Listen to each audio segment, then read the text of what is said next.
I said that to them before I took that, or maybe as I was taking the cover off, and it happened to be that somehow or another those words are recorded on her telephone, which is another really weird thing.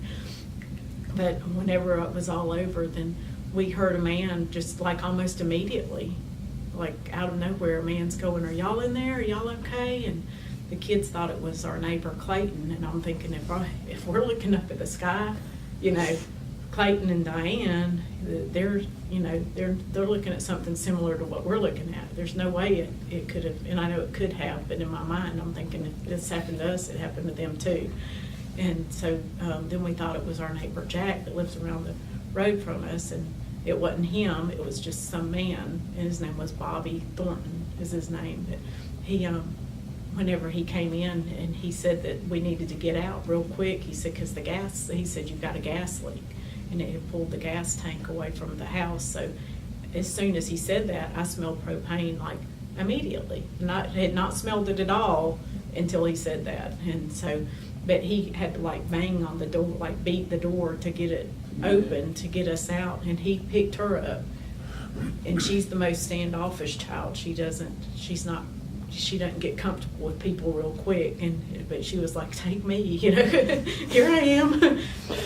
Not really, but he picked both of them up at first, and then he put him down. And as he was walking out, and he still was carrying her, then I was, in my mind, I thought, I wonder if he's even real. Because I'm thinking, you hear that things happen, and then you get somewhere, and then it didn't really happen. And so I'm wondering if, can we touch him? Is he, does he have a name? And I'm going, and I'm asking him as he's carrying my kids out, I'm going, "And what is your name?" And how unrealistic is that too? He never spoke. And that's, kept thinking, well, is he real? Is he, And so, but we walked out with no shoes on because I had not put my boots on. None of us had shoes on. We all had on like capris and shorts and just regular lounge clothes. We didn't have not one scratch on us, no piece of glass, no bump, no bruise, no nothing. And every window in our house was busted out. There was insulation everywhere, broken up rafters with the nails out of them, metal stuff. Y'all seen my car. It had stuff that went through it that we have no idea, even exactly what happened. It still has pieces of glass and metal stuck into the metal part of the car. There's like little slivers of stuff embedded in there that's still there. But we got through all of that, and the man did tell us his name, and we have talked to him since, so he is for real a real person. But the days late, like after that happened, then people come. Their daddy was the first one there after that man, and he was just as heartbroken as we were, whenever you come out there and look at everything and his kids and all of that, and everybody started showing up. I mean, it was unbelievable how quick that people got there. But after, I don't know how many days it was, probably close to about a week after all of that happened. And going back to, before I tell about that, going back to the people that were in Sawyer's room, like that after the tornado happened, then that night when you're trying to process everything and you're not sleeping and you're, have all this stuff to go over in your mind about the chain of events of how that happened, and we knew, beyond a shadow of a doubt, that was angels in his room already there, and his little outlines that he said that was, I feel like, was one for the three of us, that was there to protect us and done their duty and is still there. And I think I showed y'all the pictures of the clouds that look like three angels. Did I show y'all the pictures of that? And that's those were, did we see, was that picture on your birthday?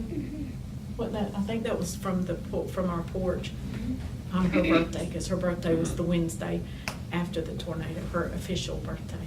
So she got to celebrate her 12th birthday with a bunch of volunteers and strangers that became friends and stuff in that house with even on like Wednesday, it still was, everything was everywhere. You couldn't, it was the day after, it happened on Sunday. On Monday, before I could get back there, Monday morning, then there had already been people that had cleared our driveway all the way from the road to where I could drive my car in there. And that, whenever I saw that, that was incredible, because just to think that you had, when you see it, and like people were saying, it looked like it sucked the grass up out of the yard.